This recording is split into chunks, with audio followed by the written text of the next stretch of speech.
All right, they fought on the front lines to protect our freedom. So what does our military think is the biggest threat to our national security? After all, they're the ones who has to pick up guns and get in a tank. If you guess terrorism or even Iran, you would be wrong. They say our country's ticking debt bomb is one of the greatest dangers as we get ready to pass a $16 trillion mark in terms of the overall deficit. And joining us right now here on the veranda is our old friend, Captain Pete Hegseth with the Army National Guard. He's also with the group Concerned Veterans for America and is an Iraq and Afghanistan war veteran. Good morning. Good morning. Thanks for having me. Good to have you. You make a great point. $16 trillion in debt. If you're that far in debt, it's hard to launch a really good national defense. No, it really is. I mean, our economic strength is what underpins our ability to project a military. Sure. And you'd think most veterans would be, focused on just terrorism and traditional threats like Iran and nuclear weapons. Right. But when we polled them, we found out 42% think the economy and 30% think our national debt are the biggest threats that we face. Sure.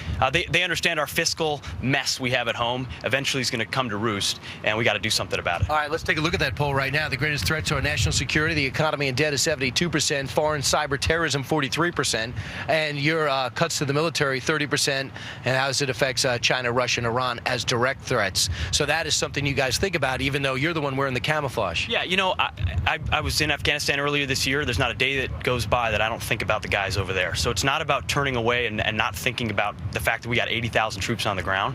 It's about, we're going to the RNC and DNC and shaking the trees to say this debt is unsustainable.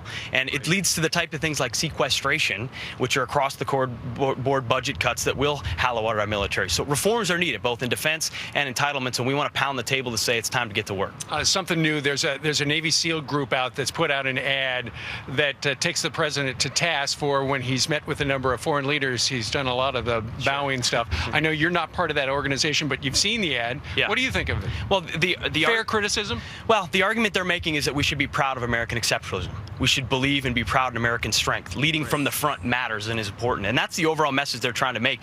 And veterans certainly want that from their commander-in-chief, someone that's going to lead boldly and not apologize. Well, we know that the president of the United States right now wants to leave in 2014 of Afghanistan. You've been in Afghanistan a couple of times now. What have you heard from Mitt Romney? What do you want to hear from Mitt Romney? It makes the guys and women serving feel better. Yeah, it's a complex, difficult situation. The first thing I'd want to hear is that we're going to get rid of a hard deadline, 2014. Doesn't mean we want to stay forever. The guys who fight the war don't. Absolutely. I mean, we're seeing the way it undercuts our mission and ability to execute. The Afghans don't believe we're going to be there past 2014. So why would they partner with us? Instead, they're looking to the Taliban for their future security. So part of the reason we're getting killed now by our own Afghan forces that we're training is because they know we're leaving? They're looking at the watch. Sure. I mean, the Taliban says the Americans have the watches, but we have the time. And that's a pretty compelling message for a villager who's got to choose between who to support or a member of the Afghan army who's choosing what side to go with. So you got to get rid of that deadline, make it a conditions-based withdrawal so it's on our terms and not based on December 31st, 2014. Well, you know all of this stuff because you've been over there for such a long time.